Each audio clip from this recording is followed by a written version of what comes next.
Hello, welcome to this tutorial on measuring Kobbe angle.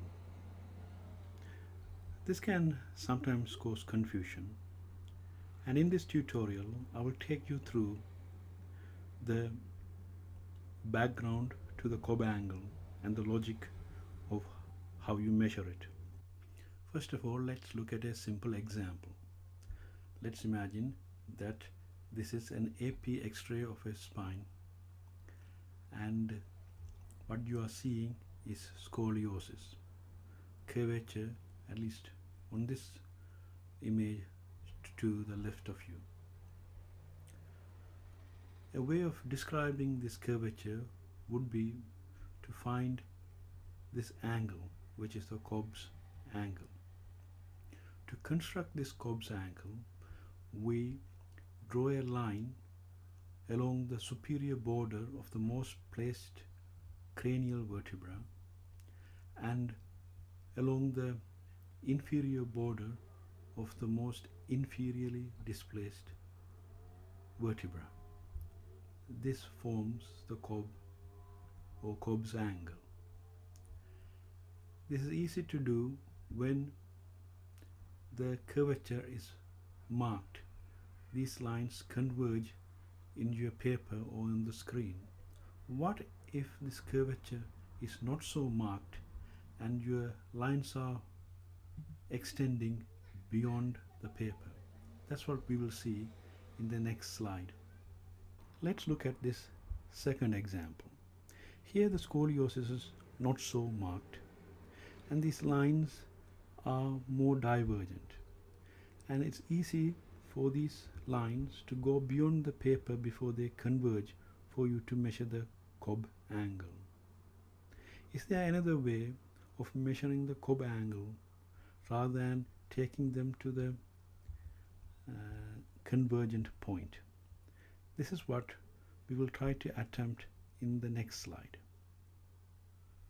In this slide, I will explain to you another strategy for measuring the Kobbe angle. To do that, once again, we draw these lines along the superior border of the most superiorly displaced vertebra and along the inferior border of the most inferiorly displaced vertebra. Then what we have to do is to draw a line that is perpendicular to this line. So that's 90 degrees. Same here, we draw another line that is perpendicular to this inferior line. And then we look at this intersect. And this angle that is marked red or gamma is equal to the Kobbe angle alpha. This is the second strategy for measuring the Kobbe angle. In the next slide, I will explain how this gamma is equal to this alpha. So what we want to measure is the curvature of the spine, which is the alpha.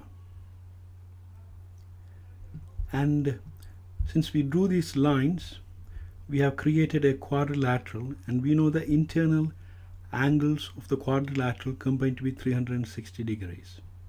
And we also know this angle is 90, this angle is 90, so the alpha and beta has to make up the rest of the 180 degrees. We also, if you look at this line, this gamma and beta, they are on a straight line. So the beta plus gamma is 180 degrees as well. So if alpha and beta is 180 degrees and beta and gamma are 180 degrees, that will make the alpha, which is the Kobbe angle that we want to know, be equal to this gamma. So this is how you would measure the Kobbe angle when the curvature is not so marked. The Kobbe angle was initially devised to measure the deformity in the coronal plane, as in scoliosis. However, nowadays The Cobb angle is also used to measure deformity in the sagittal plane, as when there's a fracture and there's a deformity.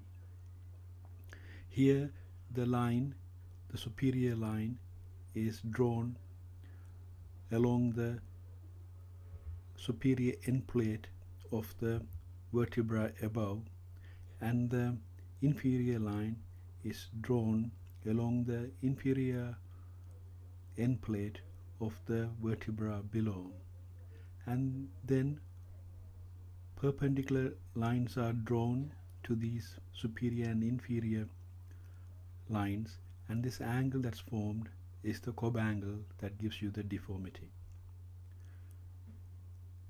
I hope this tutorial on Cobb angle and how to measure it and the geometrical background of it has been useful. Thank you very much, and wishing you a good day.